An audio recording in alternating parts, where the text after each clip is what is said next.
even comprehend. I thought you had bunches of them. So kind of tell me what it was like to get your first career brace. Yeah, it's crazy to me, especially that one of them wasn't a PK. That is crazy to me. But yeah, I mean, I think one thing we do really well on this team is score goals, especially with Stina being our 17th goal scorer now. So to be a part of that is huge. 2 assists. Nice, very nice. And I'm wondering how you guys are able to get contributions from everyone. Like it seems like everybody on this team, even the defenders, are scoring. So kind of talk about, if you could talk about what it's like, how this team is getting contributions from so many different aspects of the field. Yeah. I think teams they're kind of changing how they play against us sometimes. So I think we have to, pivot a little bit. And so if we're not, making productive passes up top, it's like, all right, defenders, let's try to find them up top. But yeah, I think everybody knows their role and knows we're trying to score goals. We're trying to be a threat from every position. So if they shut one person down, then somebody else is going to come up to the plate and do what they have to do. Low 16 unbeaten streak now, dating back to last season. You guys are tied for the record, the NWSL record now, with the 2014 reign. Can you kind of talk about when you went into the season, did you see this team doing something like that? Did you see that this team was gelling like that? Going into the season, so absolutely, because the preseason we had, I absolutely saw this team, have to learn a new system under a new technical staff, and everybody bought in.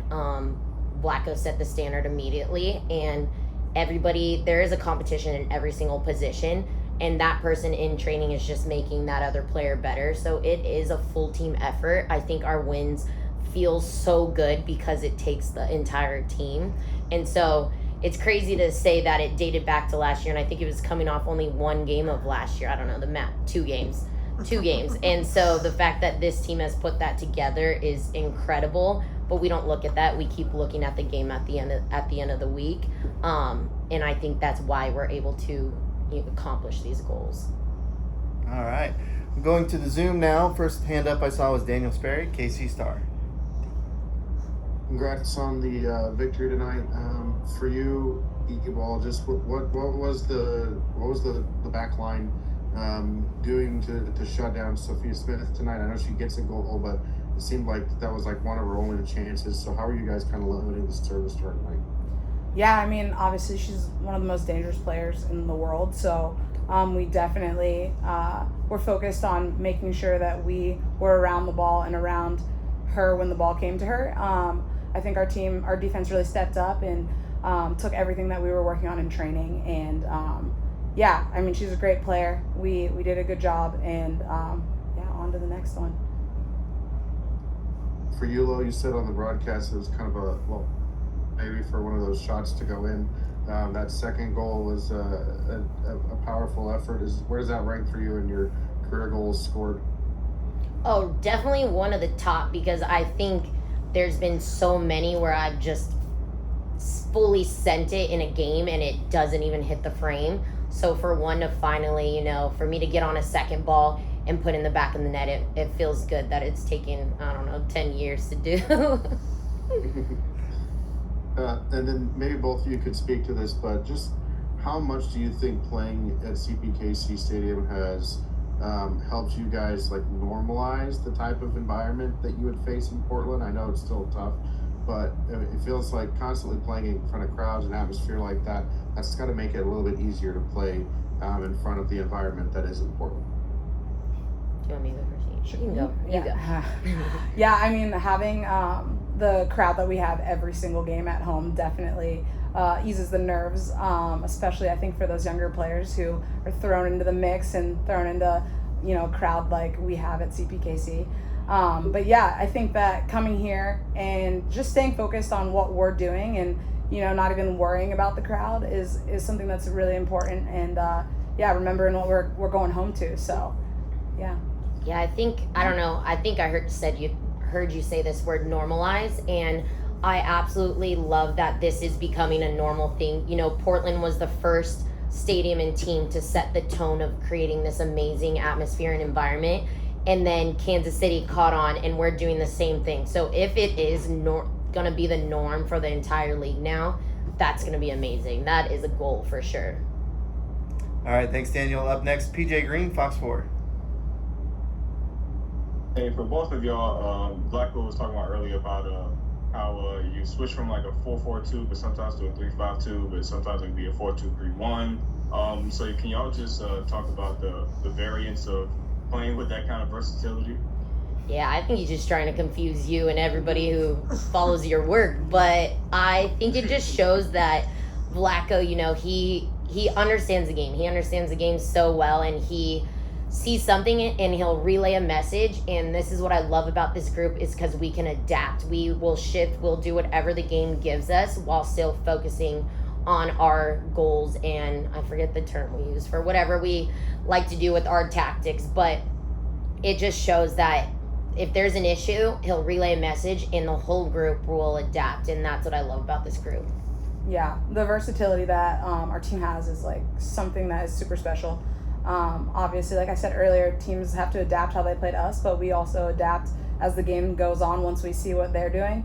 So having a coach that knows exactly what to fix, what to move, and like Lo said, you know, we do a great job on the fly, and it's just a testament to the group and how we gel and how we work together.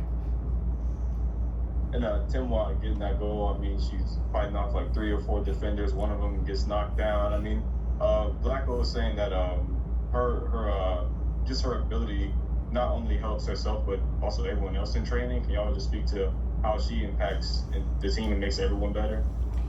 Yeah, I want to go back to, well, you have to defend her in training, so I'm going to talk about something else real quick. But I'm going to go back to the very first game that we played Portland at the beginning of the year, because Temwa didn't start. She subbed on, and I remember saying in post-game media, y'all haven't seen, you just saw a glimpse of what Temwa is capable of, and I honestly think she's still at that point. It is wild what she can do with the ball, defending players off the ball. It's wild, and I'm so glad that we have her. Now you can talk about how you have to defend her in training all the time. Yeah, I definitely don't envy the other teams in the league that have to defend her in an actual game. I get scored on enough at training by her. So, yeah, no, it's incredible to have a player that is just so unique, and she's so good at what she does. She's a special person, special player, and we're so lucky to have her. I don't know what the teams say in the locker room before the game, like stop her, but good it's luck. it's so hard, and yeah, she doesn't get as many calls as she probably should because she's so strong. So it's just great to have her in our group, and let the other girls do their thing on the other teams. And then Blackwell was also saying that Stina was, you know, kind of the last center back to not get a goal. Y'all were kind of teasing her earlier in the week, and now she ends up getting it. Just what is it about her that has kind of sparked her good form lately? Yeah, I think it was last weekend when we were working on attacking set pieces, and we were like joking with her, like, Stina, you're the only center back that hasn't scored a goal, and she goes, I feel the pressure, and then Black was like, believe me, that's the last thing you should be worried about is scoring a goal.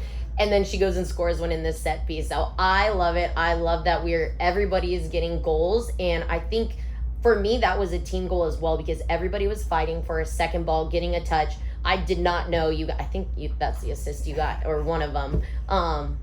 But it just shows it takes everybody, and this is why, like, I'm enjoying my time with this group. Yeah, Haley Mace is next, so let's just put it in the universe. She's not one. She's fighting for it. Let's go. All right, thanks, PJ. Up next, Tom Persley, Shea Butter FC. Hi, Lo. Hi, Elizabeth. It seems that like 3 goals in 10 minutes is like pretty impressive for any squad. I mean, but you guys make that seem like it's light work. Also, like based off of the standings, it almost looks like you guys watched Friday night's game. Was that ever like part of in the back of your mind, like staying at the top of the table? It's funny because I don't think we got to watch Friday night's game. We were traveling. We were on our flight. So when we woke up, I was sleeping on the flight. But when we got out of our flight and saw the score, we were like, Jesus. And so you know, today it was not our goal to put that many goals in the back of the net. We always just focused on the first one. But then it just kept raining and it felt great. Yeah, for sure. For sure. All right. Any other questions for these two? Well, that is it for us then. We are back in action next Friday night at